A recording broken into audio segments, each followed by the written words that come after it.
This is Robert. He's an interesting, yet strange young man. We watch as he sits alone, contemplating to himself. He's obviously troubled by something, yet I'm unsure if we'll ever find out what that is. But what are we really seeing here? He has an interesting haircut? Sure. Wears a golden watch that doesn't tick? Poser. And he wears old black boots with way too many cracks in them. For work, he plays piano by day. For fun, he drinks with his buddies at night. And sometimes to take things up a notch, he'll go on a date once a week. Or twice a week. Or 3 times a week. One day, Robert was walking out of the local grocery store, which he tended to do every so often. A man's gotta eat. Only on this particular day, something stopped him in his tracks. There was an envelope of cash lying on the ground. Unsure of how to react, Robert looked around for a moment, then looked back. There was a fresh stack of bills and had a red stain on it. Now I'd love to tell you that Robert left the cash where it was, or even turned it into the police, but he didn't.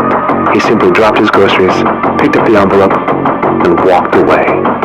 In fact, he was so infatuated with his new discovery that he left his groceries behind, which unfortunately for him were stolen soon after. He didn't feel good about what he'd just done, but he didn't feel bad about it either. To Robert, fate had specifically placed the money there for a reason, and it was better off his than anyone else's. So he continued his day. He went to work, looking over both of his shoulders as he did so. Then he went out, unapologetically spending his new cash on expensive bottles, expensive treatment, and expensive friends. He cheersed everyone around him, taking one shot, then another shot, then another shot after that. Finally, he checked his phone and received an enticing invitation from a lady friend. He pounded one more shot and he left. He drank more than he had in quite some time, and stupidly, Robert proceeded to get into his car. He looked for the right key, fumbled a bit, then he got in.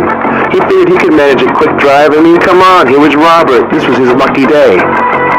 Robert became easily distracted, ended up losing complete control of the vehicle, and our boy Robert hit someone. Let's talk about Haley. She's young, peculiar, wears dark clothing and spends her time in obscure parts of town, like this subway, for instance. She's unpredictable and definitely lives by her own rules.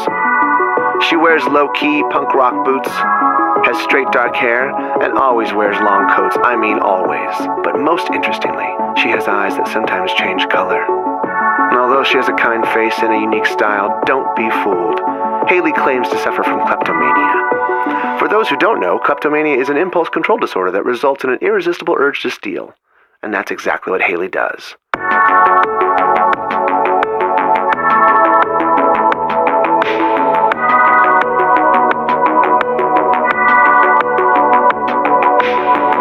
Haley doesn't have many friends, nor does she really want any.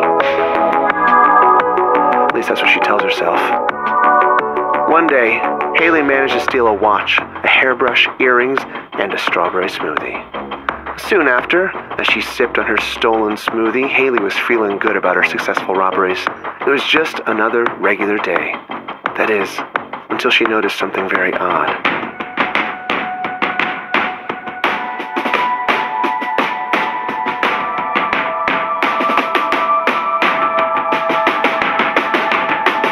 It was a man running with a bag of fresh cash, and no one was chasing him.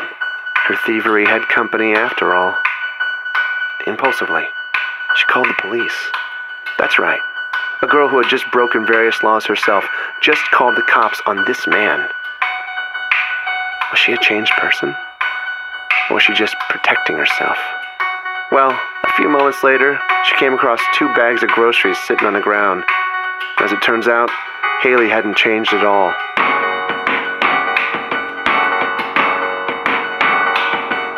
She completed her day by texting a fellow who she knew would respond right away.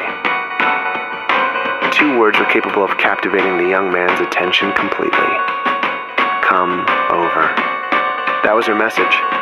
This is it. This is her life. Let's move on to Anthony. Anthony is a criminal. Being a criminal is what he knows, it's what he thinks about, and it's what he does. Anytime he's tried to live life according to good morals, he's failed miserably. To Anthony, there's only one thing you can do when something is wrong, and that's to do something that's even more wrong. Anthony would spend many of his nights finding ways to defy the law, although he was never very lucky. He would get caught almost as often as he would commit crimes, and this time it cost him a year in prison. After the long 12 months, he was finally released and returned home to his wife. Although he was glad to be back in his element, the world that he knew had changed a bit. Particularly his wife had changed, but he chose to ignore it. One day, as he was preparing himself a slice of pizza, Anthony noticed something peeking out from under the microwave. It was a letter. He opened it only to find overdue balances. His wife, who he loved, was in debt. He didn't want to commit another crime, but he needed to get his wife out of the hole. So Anthony did what Anthony knows how to do best. He robbed a bank.